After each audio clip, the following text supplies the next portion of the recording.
श्री नेमिचंद्र सिद्धांती देवांनी भव्य जीवांना जिनदर्शनाचं स्वरूप समजावं, वस्तुस्वरूप समजावं आणि त्यानंतर त्यांच्या मोक्षमार्गास प्रारंभ व्हावा, या दोन्ही उद्देशांनी या द्रव्यसंग्रह ग्रंथाची अनुपम अशी रचना केलेली आहे.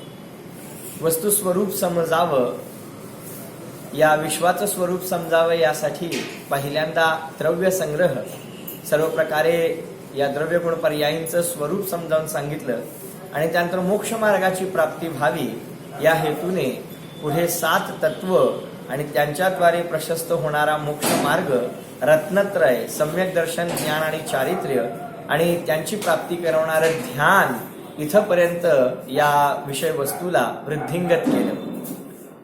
याच क्रमामध्ये आपण अभ्यासत आहोत तो संवर परिणाम, संवर तत्व. जीवाच्या अनादिकालीन दुःखाचा परिहार स्वरूप असणाऱ्या या संवर तत्वाचे जे कारणरूप परिणाम आहेत, त्या कारणरूप परिणामांना आपण अभ्यासत आहोत. व्रत, समिती, गुप्ती, धर्म आणि अणुपेहा म्हणजे अनुप्रेक्षा यांच्या माध्यमातून. खरं तर हे सर्व परिणाम जिन आचार्यांना आणि जैन तीर्थंकरांना हे सर्व परिणाम आत्माश्रित अपेक्षित आहेत आणि आत्म्याच्या आश्रयानं प्रकट झालेल्या या सर्व भावांनाच सर्व जैन आचार्य आणि जैन तीर्थंकर धर्म असं संबोधतात आणि त्यांनाच खऱ्या अर्थाने संवर म्हणतात.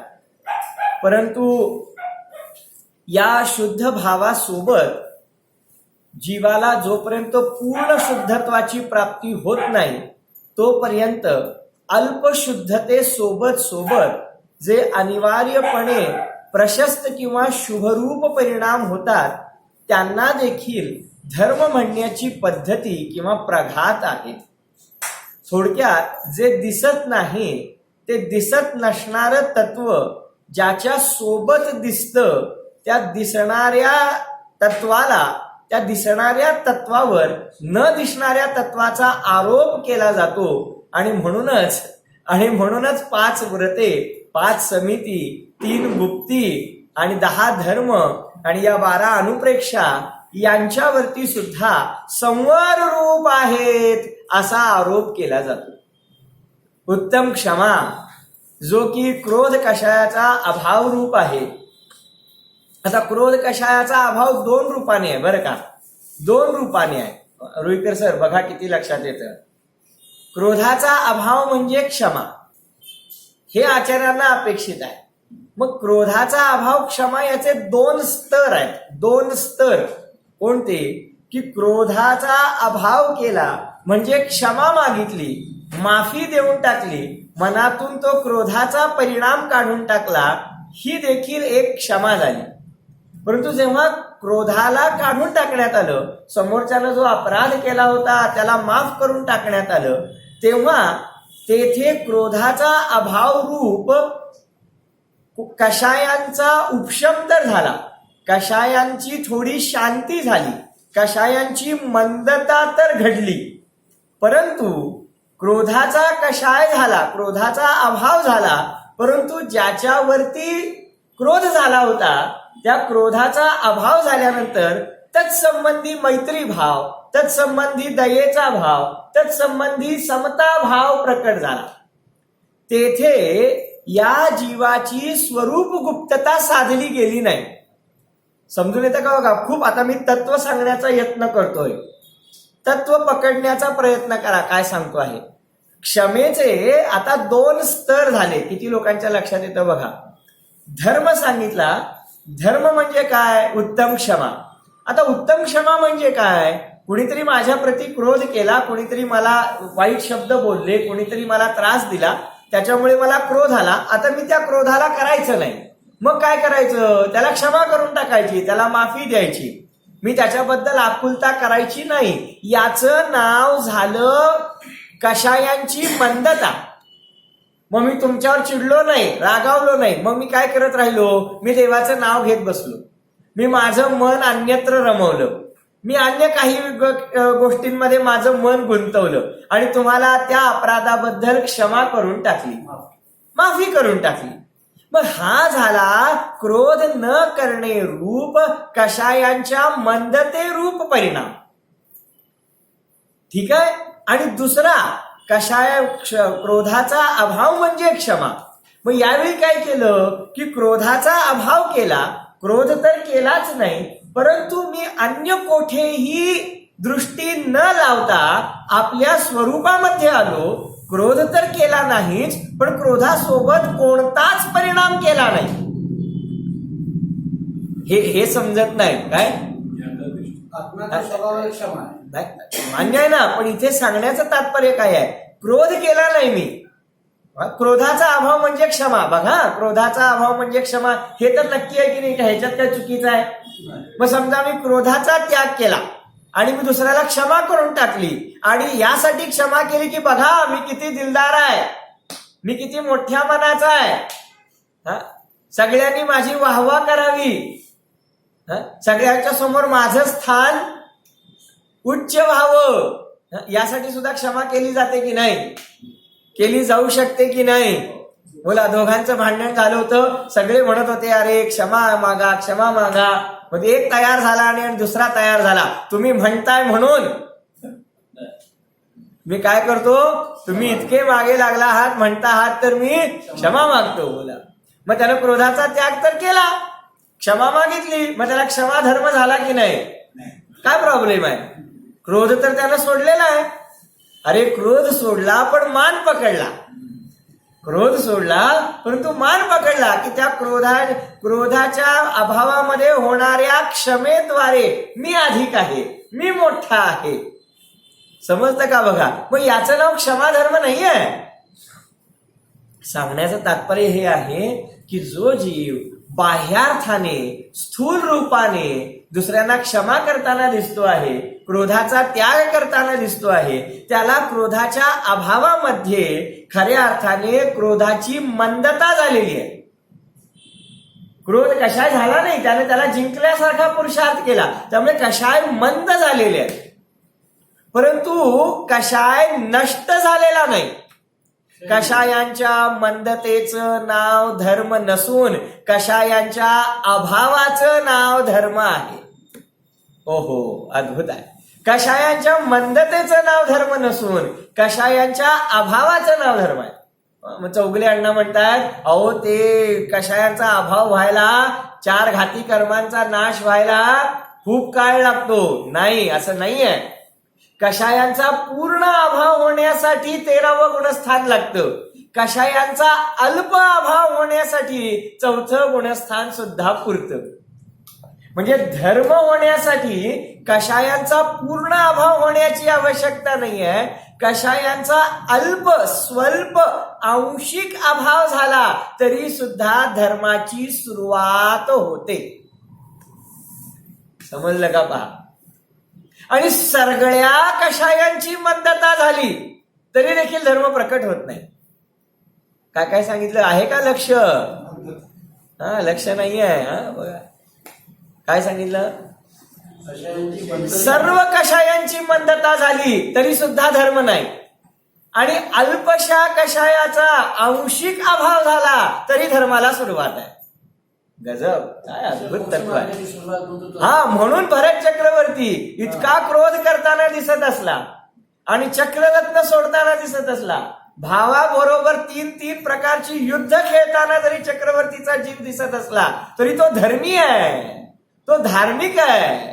कारण त्याचे कषाय भडकलेले दिसत असले तरी, मंद दिसत नसले तरी आंशिक रूपाने त्याने कषायांचा तुकडा पाडलेला आहे, अनंतानुबंधी कषायाचा अभाव केलेला आहे. आणि आम्ही छान स्वाध्याय ऐकतो आहोत, अजिबात रागवत नाही, चिडत नाही, हसत नाही, बोलत नाही, एकदम ध्यानस्थ मुनींसारखे ऐकतो आहोत, तरी सुद्धा आम्हाला अजिबात धर्म नाही.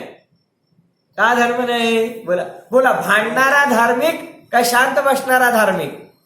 धर्म कोणाला काय सांगता येत नाही. काय सांगता येत नाही. पण भांडणारा जरी भांडताना दिसत असला, परंतु अंतरंगामध्ये त्याने थोड्या जरी कषायांचा अभाव केला असला तर तो धर्मी आहे, त्याला धर्म प्रकट झालेला आहे.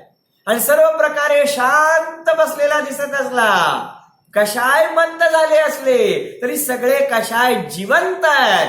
काय माहिती कोणत्या क्षणी पुन्हा उफाळतील, स्फोट होतील आणि पुन्हा अनंतानुबंधीचं, म्हणजे त्या शांत दिसणाऱ्या जीवाला सुद्धा अनंतानुबंधीचा उदय आणि बंध सुरूच आहे. अद्भुत आहे. आणि म्हणून मी म्हणालो मगाशी, क्षमेचा अभाव म्हणजे क्रोधाचा अभाव म्हणजे क्षमा. याचे दोन अर्थ होतात. एक अर्थ क्रोधाचा अभाव म्हणजे कषायांची मंदता, आणि ते निश्चितच तुम्हाला आम्हाला सगळ्यांना आहे. का सगळ्यांना आहे? कषाय तीव्र असते तर जिनवाणी ऐकण्याची भावनाच होत नाही, तो इथं बसतच नाही शांत चित्ताने. कषायांची तीव्रता असताना जिनवचन ऐकण्याची बुद्धीच होत नाही. त्यामुळे कषायांची मंदता झालेली आहे. याला सुद्धा शास्त्रामध्ये धर्म सांगितलेला आहे, परंतु ते धर्माचं वास्तविक स्वरूप नाही. मग धर्माचं वास्तविक स्वरूप कोणतं? तर अशा प्रकारे क्रोध कषाय करायचा नाही. कृष्णायांना क्रोध करायचा नाही, मान करायचा नाही, माया करायची नाही, लोभ करायचा नाही, असंयम ठेवायचा नाही, इच्छा करायची नाही, कोणताच कषाय करायचा नाही. आणि मग जी शुद्धता प्रकट होईल त्याचं सुद्धा नाव आहे क्रोधाचा अभाव. आणि मग त्या शुद्धतेला म्हणतात धर्म. बोला, आता मी विचारतो, कषायांना मंद करून रागायचं नाही, चिडायचं नाही, संताप द्यायचा नाही, त्रास करून घ्यायचा नाही, दुसऱ्यांना त्रास द्यायचा नाही, अशा प्रकारची भावना ठेवणं हा मंद कषायाचा परिणाम.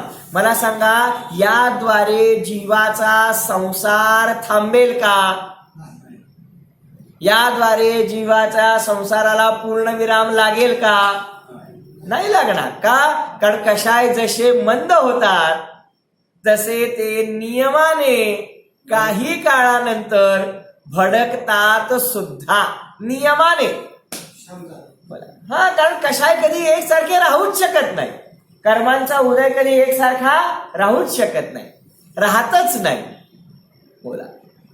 आणि त्यामुळे बरेच लोक असे पाहिलेले आहेत मी आपल्या जीवनामध्ये की नेहमी शांत राहिले, शांत जगले आणि शांत राहण्यामध्येच त्यांनी पुरुषार्थ मानला. बोला. वास्तवामध्ये बाबा रे, अशा पद्धतीने हा मनुष्य भव काढशील काय? अशा प्रकारचं विवेक ठेवून तू हा मनुष्य भव काढशील. इथून पुढे मरण करून जिथे जाशील तिथे अशा प्रकारचा विवेक राहीलच असं नाही. आणि बघा, मोक्ष मार्गाला प्रारंभ झालेला नसल्यामुळे पुढची कदाचित ही पर्याय सोडून देवगतीला जाईल. देवगतीमधून आणखी पुन्हा मनुष्यगतीला येईल, मनुष्यगतीमधून पुन्हा तिर्यंच्या गतीला जाईल. तुम्हाला काय वाटतं, अनंत काळापर्यंत तो हे शांत परिणाम टिकवू शकेल? टिकवता येतील काय अण्णा? नाही टिकव. अहो, एका मनुष्य जन्मातच टिकवायला अवघड जातं. बोला. आणि तुम्ही जन्मोजन्मी हे टिकवायचं म्हणता, नाही. आणि म्हणून इथे सांगतात, धर्माचं स्वरूप समजून घ्या, व्रतांचं स्वरूप समजून घ्या, समितींचं स्वरूप समजावून घ्या. अद्भुत आहे. धर्म कशाला म्हणतात? संवर परिणाम कशाला म्हणतात? 4 हात जमीन बघून चालणं याचं नाव इरिया समिती. हे तर स्थूल रूपाने सांगितलं, त्याचं नाव इरिया समिती नाही. बोला. सांगू इरिया समिती कशाला म्हणतात? सांगू. बाबा रे, 4 हात जमीन बघून चालताना मनात हा भाव होता की माझ्याकडून कोणत्याही जीवाचा घात होऊ नये. मग जीवाचा घात करतो मी, आता मी दुसऱ्या जीवाला सोडत नाही. अशा प्रकारची कलुषता, याचं नाव पाप परिणाम. आणि मी कोणत्याही प्रकारे आता जीवाचा घात करणार नाही असं मी चालणार, अशा प्रकारचा भाव, याचं नाव शुभ भाव. समिती या दोन्हींचं नाव नाही. मग मी कुणाचा घात करणार नाही, मी कुणाचा तरी घात करणार, याही परिणामाचा त्याग.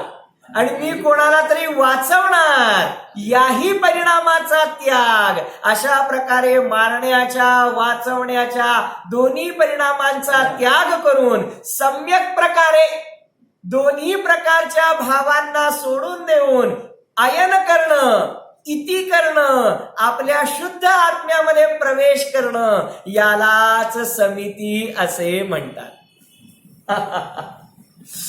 बोला, आज किती वेळा जेवलात? म्हणजे किती वेळा? 2च वेळा जेवता, मला ठाऊक आहे. पण आज किती वेळा तोंड खरकट केलं, म्हणजे उष्ट केलं? किती वेळा आज भोजन पाण्याचा विकल्प केला? बोला, काही आठवत नाही काय? जे नियमाने राहतात ते सांगू शकतात. 2 वेळा घेतलं, फार तर 3 वेळा घेतलं, 1 वेळा घेतलं. बोला, ज्यांचा नियमच नाही त्यांना आठवायला लागतं सकाळपासून काय काय घेतलं. बोला, स्वतःला लागतं म्हणून किती घेतलं आणि इतरांनी आग्रह केला म्हणून किती वेळा घेतलं. हे का सांगतो आहे मी? ऐका. आता हे का सांगतो आहे ते ऐका. आमच्या खाण्यापिण्याला कोणता निर्बंधच नाही आहे.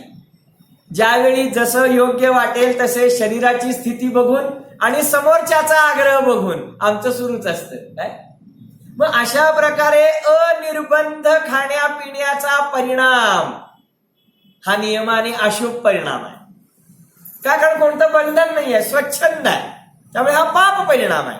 या उलट मी एकदाच जेवणार, उभं राहून जेवणार, भांड्यात न जेवता 2 हातांच्या पात्रामध्ये घेणार, अंतराय टाळणार, दात्याची परीक्षा करणार, विचित्र वेगवेगळ्या प्रकारच्या अटी लावणार. अशा प्रकारे 17 नियम घेऊन मग मी भोजन घेणार. हा मुनिराजांचा परिणाम शुभ परिणाम आहे. याचं नाव एषणा समिती आहे. दोन्ही परिणामांच्या द्वारे कर्मांचा आश्रव होतोच. हे मान्य करणार नाही तुम्ही, मला ठाऊक आहे काय. हे सहजासहजी पचणार नाही बरं का काय. आम्ही अनिर्बंध खाण्यापिण्याचा विकल्प करतो, आम्हाला पापाचा आश्रय होतो. ते मुनिराज एकदाच आहार घेण्याचा विकल्प करतात, त्यांना पुण्याचा आश्रय होतो. संवर नाही, दोघांनाही संवर नाही. संवर कशाचं नाव होतं? विजयदादा कशाचं नाव होतं? संवर. ज्या परिणामामुळे कर्मांचं येणं घडणारच नाही. मग दोन्हीमुळे तर कर्मांचं येणं घडलंय, कर्म जीवाकडे आकर्षित झालेले आहेत. मग काय करायचं? बाबा रे, जीवाला अनिर्बंध खाण्याचा पण विकल्प नाही आणि त्या आहाराच्या त्यागाचा पण विकल्प नाही, विकल्पच नाही. मग खाण्याच्या आणि न खाण्याच्या, नाही चुकलं सांगताना जरा चुकलं माझं. खाण्याचा विकल्प म्हणजे तुमचा माझा कधीही कसंही. दुसरा, मुनिराजांना एक वेळ खाण्याचा, आणि दुसरे एक मुनिराज असतात, आज आमचा उपवासच आहे, आम्ही आहाराला उठणारच नाही. तिन्ही विकल्प झाले. वाह, काय सुंदर. खाण्याचा विकल्प, एक वेळा खाण्याचा विकल्प आणि न खाण्याचा विकल्प, या तीनही प्रकारच्या विकल्पांचा सम्यक प्रकारे त्याग करून आपल्या आत्म्यामध्ये अयन करणं, प्रवेश करणं, याला समिती म्हणतात. काय गजब आहे. आणि हा समितीचा परिणाम कर्मांना रोखण्यामध्ये समर्थ आहे. आणि म्हणून याला येथे भाव संवर असे सांगतात. समजलं का? समजायला कठीण आहे बरं काही. माझा एक सल्ला आहे की तुम्ही समजून घ्या, इतरांना सांगायला जाऊ नका लगेच. मी वारंवार सांगतो हे काय, पहिला तुम्ही समजून घ्या, पुष्कळ आहे. कारण आपल्याला पहिल्यांदा पटलं पाहिजे, रुचलं पाहिजे, मग ते इतरांना पटेल अगर रुचेल. बाबा रे, जिनवाणी दुसऱ्यांना सांगण्यासाठी नाहीच आहे मुळी, वास्तवामध्ये ती स्वतःला संबोधन करण्यासाठी. आम्हाला कशाला सांगता? शांत बसवत नाही म्हणून सांगतो काय? हे असंच आहे, स्वरूपच असं आहे की ज्याला समजतं त्याला इतरांना सांगितल्याशिवाय राहत नाही. हे सहजरित्या त्याद्वारे तत्वाची प्रभावना घडते. असा हा निमित्त नैमित्तिक संबंध आहे. परंतु हे सांगताना सुद्धा ठाऊक आहे, मी सांगतो म्हणून समजून येत नाही. समजून सांगितल्याने समजत नाही बाबा. समजून घेण्याची योग्यता आली की आपोआप समजतं. गजब आहे, गजब आहे. बोला, आदान निक्षेपण समिती कशाला म्हणतात? हा ना, आदान निक्षेपण समिती कशाला म्हणतात? मुनिराज, कोणतीही वस्तू उचलताना, ठेवताना, हाताळताना परिमार्जित करून करतात, सावधानतेद्वारे कोणत्याही जीवाचा घात होऊ नये अशी कामना करतात, त्याला आदान निक्षेपण समिती म्हणतात. येथे म्हणतात नाही. का? तुम्ही आम्ही कसे हाताळतो? बेदरकारपणे, काय कुठलीही काळजी घेत नाही. पण या परिणामामुळे आम्हाला होतो पाप कर्माचा आश्रव, मुनिराजांना होतो पुण्यकर्माचा आश्रव. मग आश्रव झाला ना, त्याचं नाव संवर कुठे झाला? मग संवर कशाला म्हणतात? ना जीवांना घातण्याचा परिणाम, ना जीवांना वाचवण्याचा परिणाम, आपल्या या दोन्ही प्रकारच्या विकल्पांचा सम्यक प्रकारे त्याग करून आपल्या आत्मद्रव्यामध्ये प्रवेश करणं, याला समिती असे म्हणतात. बोला, अद्भुत. मला चौगुले विचारत होते, आमचे श्रोते आहेत, खूप छान शंका विचारतात. तर त्यांनी मला विचारलं होती शंका, मग मुनिराजांनी 4 हात जमीन बघून चालायची की नाही? मग त्यांनी काळजीपूर्वक वस्तू उचलून ठेवायच्या की नाही? मग श्रावकांनी दुसऱ्यांना वाचवायला जायचं की नाही? का? तुम्ही म्हणता त्याद्वारे पुण्यकर्माचा आश्रव होतो. मग आम्हाला तर आश्रव नको आहे. गजब. उत्तर उत्तर उत्तर पाहिजे. बोला, शोभनाताई पण म्हणतायत, सांगा उत्तर. काय की नाही? याचं उत्तर काय? जर दोन्हीद्वारे कर्माचा आश्रव होणार असेल तर मग आम्ही पुण्यरूप क्रिया, दुसऱ्यांना वाचवण्याच्या, पाणी शोधून पिण्याच्या, 4 हात जमीन बघून चालण्याच्या, दुसऱ्यांना लागू नये, वाईट वाटू नये म्हणून कोमल वचन बोलण्याच्या क्रिया आम्ही करायच्या की नाही करायच्या? कारण केल्या तर काय होणार आहे? पुण्यकर्माचा आश्रव होणार आहे, संवर होणार नाही. मग करू काय नको? उत्तर काय आहे? करू काय नको? बोला. तुम्ही चुकीच्या ठिकाणी प्रश्न विचारताय. हा काय? हे काउंटर चरणानियोगाचं काउंटर नाही आहे, हे काउंटर द्रव्यानियोगाचं काउंटर आहे. इथे केवळ हे सांगितलं जातं काय केल्यानं काय होतं. चरणानियोग आहे त्यासाठी, काय करावं आणि काय करू नये. बरं, असू दे या काउंटरवर पण त्या काउंटरचं सांगा जरा. सांगतो. त्याचं उत्तर असं आहे, बाबा रे, खरं उत्तर तर हे आहे की तू आश्रव होतो ना अशुभामुळे, अशुभ परिणामामुळे पापाचा आश्रव होतो ना, करू नकोस. नाही करायचा नाही. का? कर्मांचा आश्रव होतो ते करायचं नाही. मग पुण्य परिणामाद्वारे कर्मांचा आश्रव होतो, शुभ परिणामांद्वारे पुण्यकर्माचा आश्रव होतो. मग करू काय? करू नको. नाही अजिबात करायचं नाही. कारण त्याचं नाव धर्म नाही, त्याचं नाव मोक्ष मार्ग नाही, त्यामुळे ते सुद्धा करायचंच नाही. मग काय करायचं? दोन्ही परिणामांचा त्याग करून शुद्ध आत्म्यामध्ये प्रवेश करणं, या सर्व विकारी भावांचा त्याग करून त्यांच्यापासून विरत होणं, आपल्या आत्म्याला या सगळ्या विकारी भावांपासून लपवणं, गुप्त करणं, झाकून ठेवणं, हे करायचं आहे. पण ते करणार आम्ही 100% करणार, परंतु ते करताना आमची ताकद थोडी कमी पडते.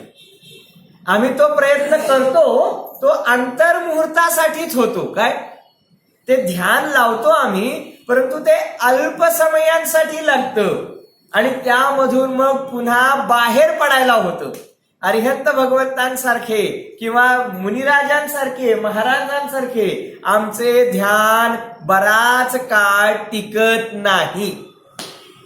मग जेव्हा अशा प्रकारचा धर्म, ऐका महत्वाचं आलं, अशा प्रकारचा धर्म, अशा प्रकारचं व्रत, अशा प्रकारची गुप्ती, आपल्या आत्मद्रव्यामध्ये राहणे रूप, सगळ्याच विकल्पांच्या त्याग रूप जेव्हा धर्म आमच्याकडून होत नाही, तेव्हा सांगतात 10 प्रकारचे धर्म पाळ. काय? जेव्हा तुला सर्व विकल्पांच्या त्याग रूप, विरती रूप व्रत पाळता येणार नाही, तेव्हा सांगतात ही पुण्य रूप व्रते पाळ. तुला जेव्हा आपल्या आत्मद्रव्याच्या प्रवेश रूप समितीचं पालन करता येणार नाही, तेव्हा तात्पुरतं म्हणून तू या 5 समितींचं पालन कर. परंतु बाबा रे, म्हणून तू यांना वास्तविक धर्म संवराचं कारण मानू नकोस. समज में आया? काय सांगितलं?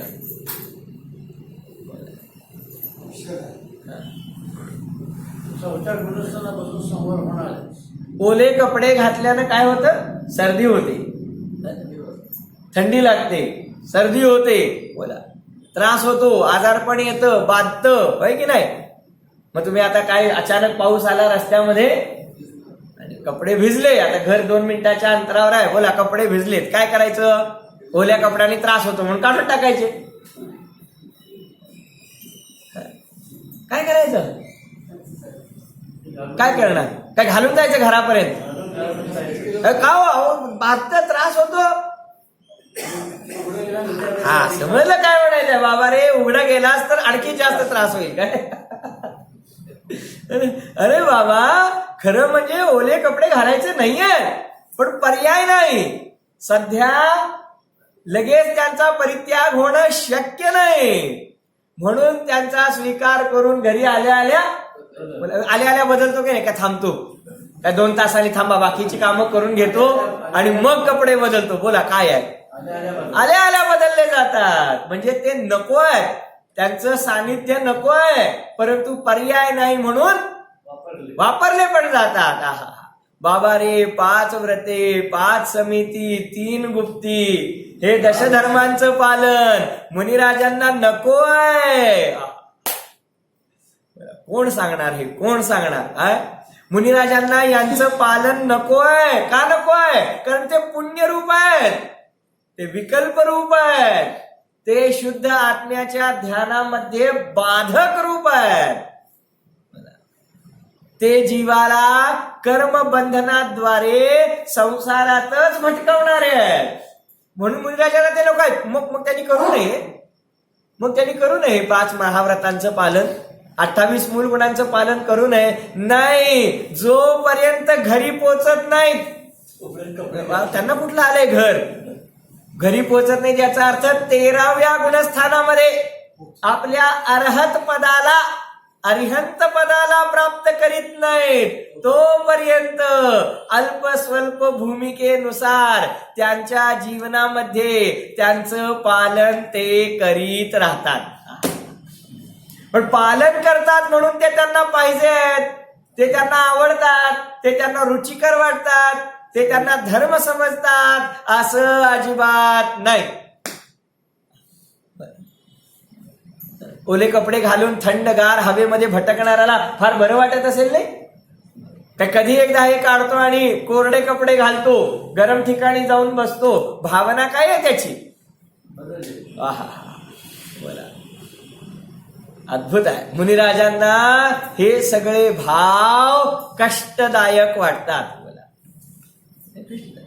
कष्टदायक काय वाटतात? कारण हे भावच त्यांना अरिहंत पदापासून दूर ठेवतात.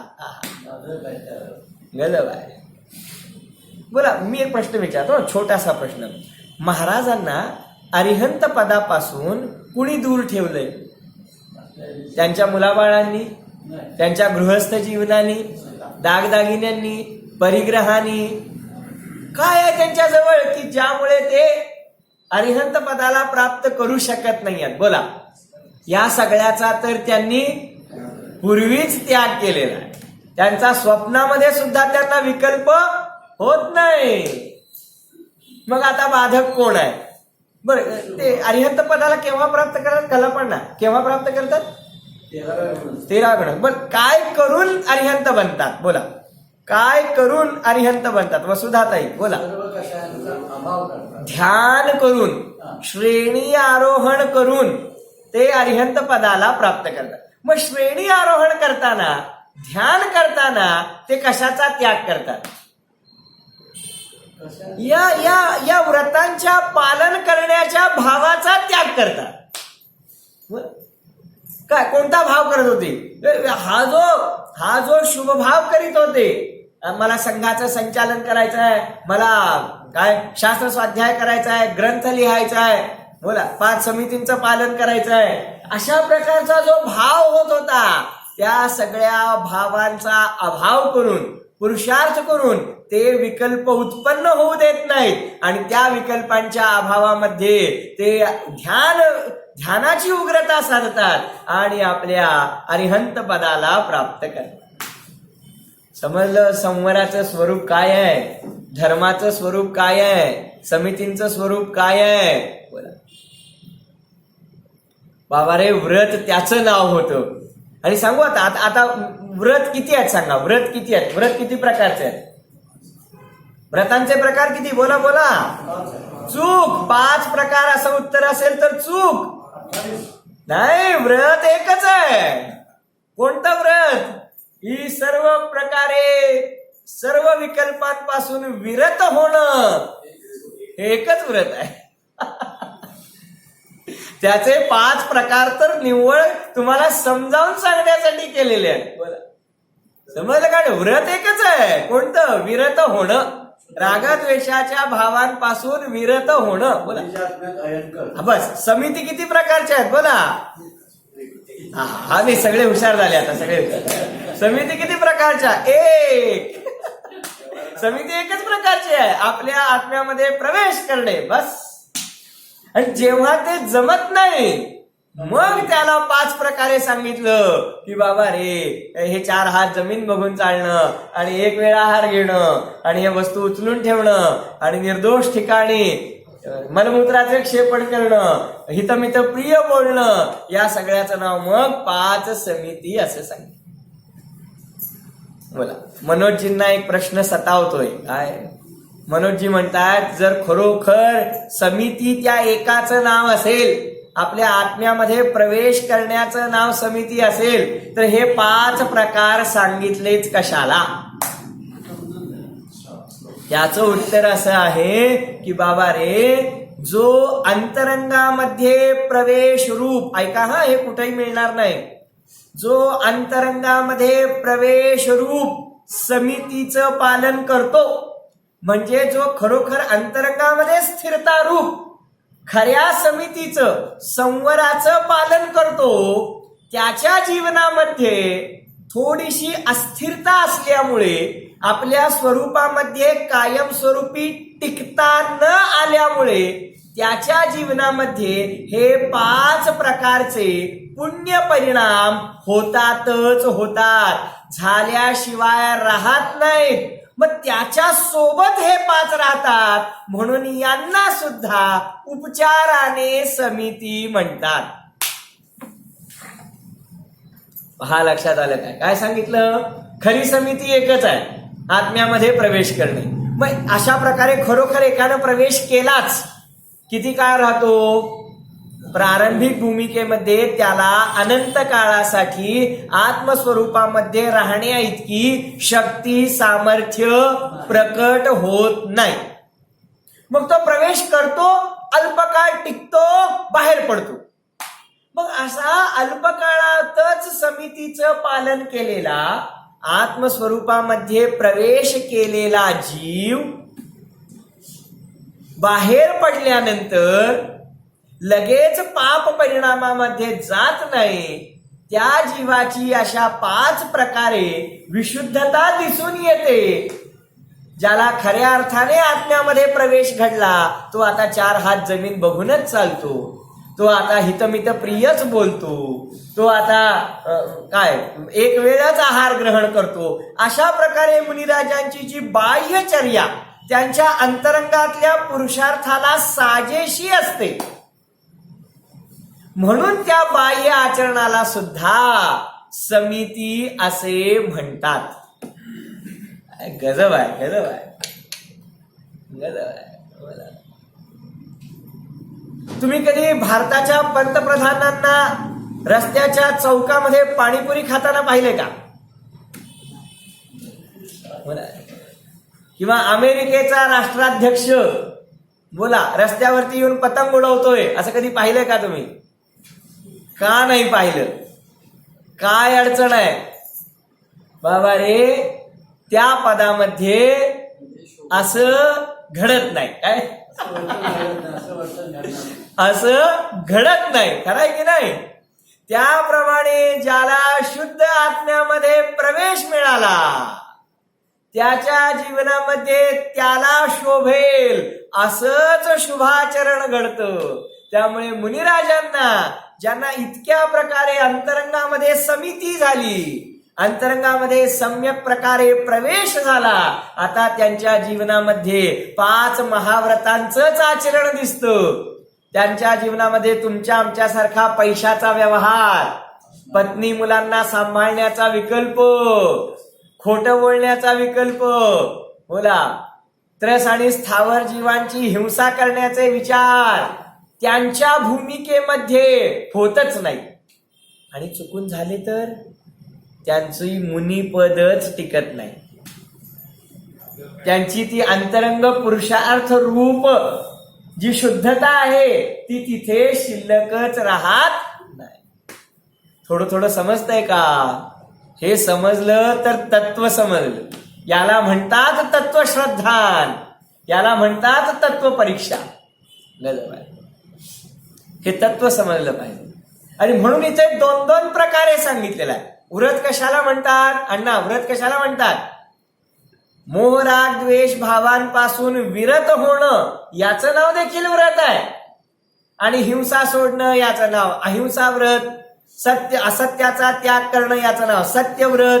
अचौर्याचा त्याग करणं याचं नाव चौर्याचा त्याग करणं याचं नाव अचौर्य व्रत. कुशिलाचा त्याग करणं याचं नाव ब्रह्मचर्य व्रत. आणि परिग्रहाचा त्याग करणं याचं नाव अपरिग्रह नावाचं व्रत. असे त्याचे 2 प्रकार सांगितले. एक आहे शुद्धता रूप, एक आहे असली धर्मरूप, एक आहे असली संवर रूप, आणि दुसरा आहे त्याच्या सोबत असणारा परंतु पुण्यकर्माचा आश्रव करणारा असा असणारा दुसरा व्यवहार धर्म. समझ में आया? काय गजब तत्व, गजब.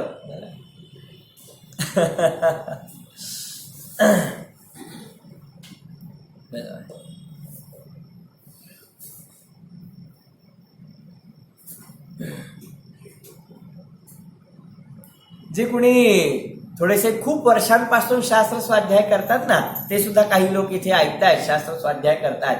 त्यांना एक छोटासा प्रश्न आहे बरं का. त्यांचे उत्तर मी नाही सांगणार, त्याला खूप वेळ आहे अजून. पण त्यांनी खरोखर मनोमन विचार करावा की आपण इतकी वर्ष स्वाध्याय करतो आहोत, तर या प्रश्नाचं उत्तर काय? प्रश्न असा आहे की भाव आश्रव आणि द्रव्य आश्रव असे आश्रवाचे 2 प्रकार केले. भावबंध आणि द्रव्यबंध असे बंधाचे 2 प्रकार केले. संवराचे सुद्धा भाव संवर आणि द्रव्य संवर असे 2 प्रकार केले. पुढे मग निर्जरेचे सुद्धा भाव निर्जरा द्रव्य निर्जरा असे 2 प्रकार करतील. पण प्रश्न आहे की संवराचे प्रकार जसे भाव संवर आणि द्रव्य संवर केले तसेच आणखी 2 प्रकार होतात, निश्चय संवर आणि व्यवहार संवर. निश्चय निर्जरा आणि व्यवहार निर्जरा असे देखील त्याचे 2 प्रकार होतात. प्रश्न असा आहे, संवराचे जर निश्चय संवर आणि व्यवहार संवर, निश्चय संवर धर्म आणि व्यवहार संवर धर्म असे 2 प्रकार होत असतील, तर निश्चय आश्रव आणि व्यवहार आश्रव असे आश्रवाचे 2 प्रकार का केले नाहीत? पहिल्यांदा हे प्रकार होतात हेच पहिल्यांदा माहीत नसतं, त्यामुळे हा प्रश्न राहू द्या. पण मी हे मुद्दाम जे जाणकार आहेत किंवा खूप शास्त्र स्वाध्याय केलेला आहे, थोडीशी ज्यांनी खोली गाठलेली आहे त्यांच्यासाठी हा प्रश्न आहे की जिथे निश्चय संवर आणि व्यवहार संवर धर्म, निश्चय निर्जरा धर्म, व्यवहार निर्जरा धर्म अशा प्रकारे 2 प्रकारे कथन करण्यात येतं, तर मग हे आश्रवाला आणि बंधाला का लागू होत नाही? गजब आहे, एवढं सोपं नाही. बोला ठीक आहे, गजब आहे, गजब आहे.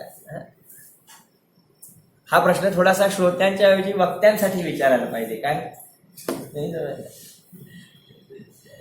जे धर्माचं स्वरूप सांगतात त्यांच्यासाठी प्रश्न आहे हा. असं का नाही केलं गेलं? गजबाई, आपण जितकं याचा स्वाध्याय करू तेवढा आपल्याला अधिक, हे कोणाला विचारण्यासाठी नाहीये बाबा रे, हे सगळे बिंदू आपल्या तत्वश्रद्धानाला निर्मळ करण्यासाठी आहे. हे सगळं चिंतन, हे सगळं, हा सगळं सर्व स्वाध्याय आपल्या परिणामांना सुधारून कुठेतरी हा नरजन्म सार्थकी पडावा आणि त्याद्वारे ही अनादी काळची परिपाटी संपून जावी. ढलता सूरज संध्या समय का मानव से कह गया, पुण्य तेरा नर जन्म के संग ही बह गया. बोला, हे तुझं पुण्य या भवाबरोबर वाहून जायला नको रे बाबा. आज तुझ्याकडे छान घर आहे, दरवाजा 4 चाकी उभी आहे. बोला, हे प्रवचन ऐकता ऐकता मरण घडलं, काय माहिती कुठे जाशील, काय नाही नाही, चांगल्या ठिकाणी जाणार, ऐकता ऐकता गेलंय नाही. बोला, काय काय कुठे जाणार. बोला बोला, त्यावेळी येईल गाडी, त्यावेळी येईल घर, बोला त्यावेळी येतील हे कुटुंबीय जन आपली सेवा करायला. बोला, नाही नाही असं वाईट कशाला बोलता, आम्ही जाणारच नाही आहोत कुठे, काय अरे बाबा रे, असं नाही चालत.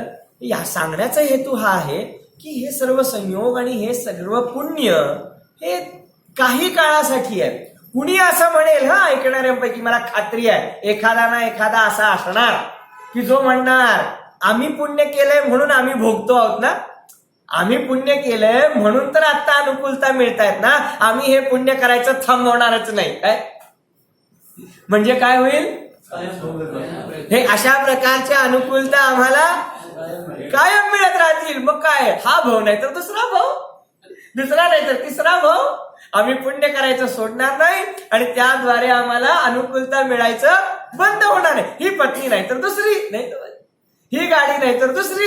बोला, सांगतात बाबा रे, अशा प्रकारचा तुझा विकल्प मृगजळाशिवाय दुसरा काही नाही. कारण या जीवाचे परिणाम सदाकाळ एकसारखे राहतच नाही. नियम आहे, साधिक 2000 वर्षांसाठी जेव्हा जीव स्थावर पर्याय सोडून त्रसपर्यायींमध्ये होतो, त्रसपर्यायीमध्ये येतो बरं का, साधिक 2000 सागर वर्षांसाठी, त्याचं सुद्धा डिस्ट्रीब्युशन ठरलेलं आहे. जवळपास 700 सागर, जवळपास, मला नेमका आकडा आठवत नाहीये, 740 1360 असं काहीतरी आहे, 1370 वगैरे. तर जवळपास 700 सागर वर्षे तर तो नरक गतीमध्ये राहतो आणि 1300 सागर, हा असे काहीतरी वर्षे तो स्वर्ग गतीमध्ये राहतो, म्हणजे देव बनतो. म्हणजे ते सुद्धा प्रमाण फिक्स आहे. काय नाही समजलं, 2000 सागर वर्ष मिळतात जास्तीत जास्त.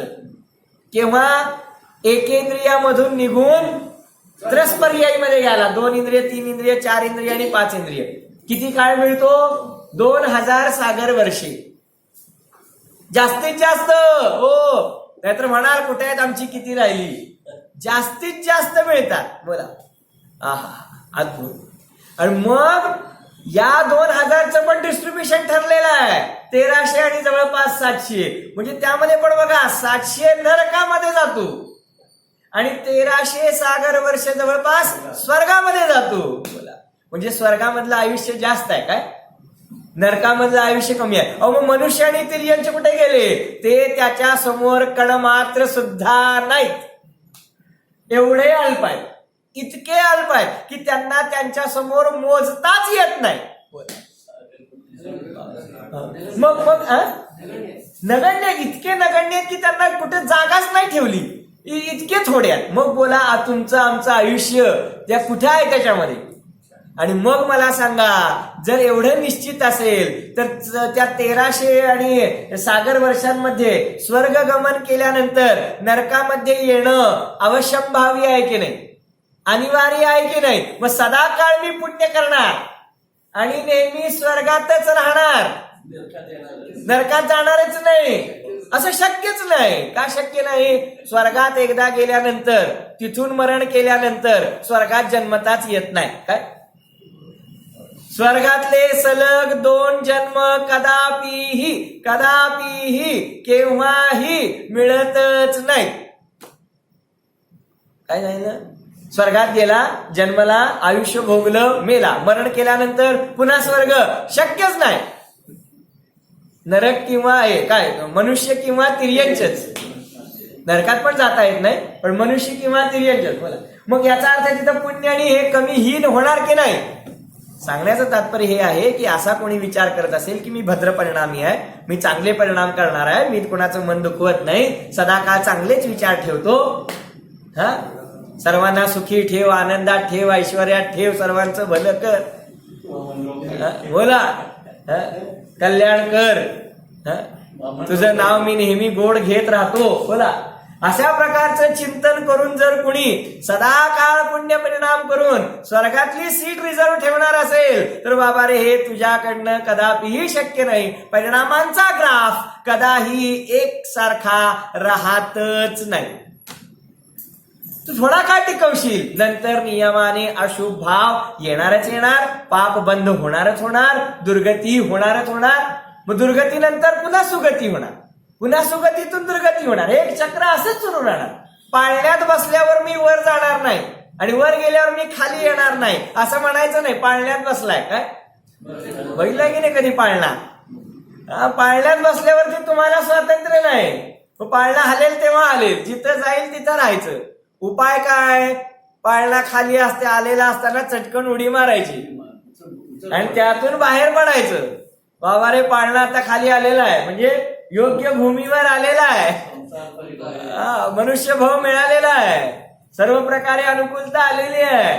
आत्ता काहीतरी पुरुषार्थ करून पुण्य पण नको, पाप पण नको, संवर द्या मला, धर्म पाहिजे मला, अशा प्रकारे तत्वश्रद्धान करून जो मोक्ष मार्ग प्रकट करेल खऱ्या अर्थाने तो पुरुषार्थी जीव आहे. अशा प्रकारे तत्वश्रद्धान करणाऱ्या जीवाला मोक्ष कदापि दूर नाही. अशा प्रकारे सर्व जीव अल्पकाळामध्ये मोक्ष मार्ग आणि मोक्ष प्राप्त करोत या मंगल भावनेने ओम.